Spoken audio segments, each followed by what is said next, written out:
Hello guys, this is Mayborn Lyngdoh and I'm talking to you from Jongksha. As you can see that we are in the midst and we are being covered by this beautiful fog on this beautiful landscape that is being given by God to us.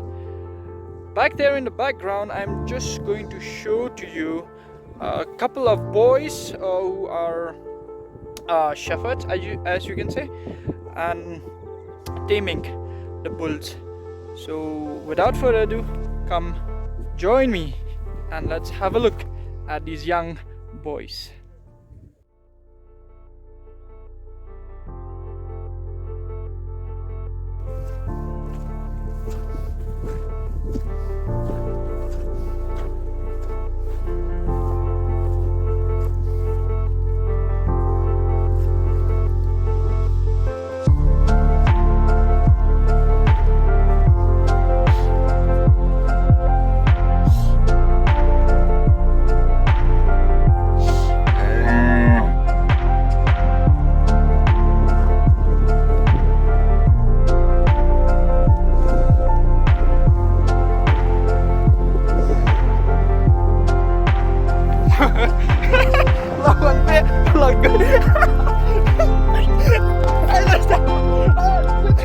Dia mentan ngalalat yang mana kecil cabai Masi matrai utiu apa yang dia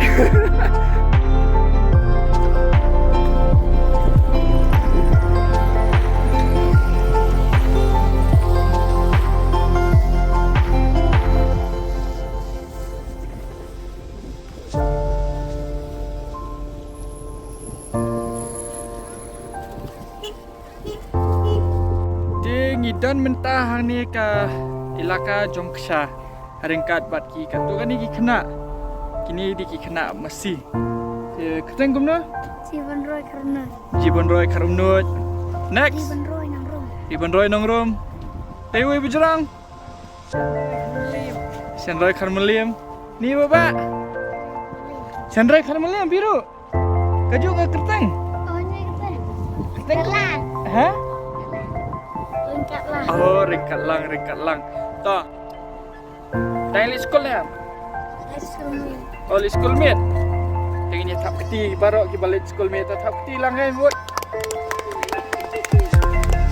Dah. Dah lahir di ku Masi sa bro sitingan na ku alam doktor, ku alam engineer ne, ku alam. Ha? Rayo. Oh, good. Ku ban riap. Tengok ni tap keti ki ku ban riap. Mana dah bakwa ban riap? Daya rakti bakwa ban riap. Baru bakwa ban riap. Estero bakwa ban riap sudah.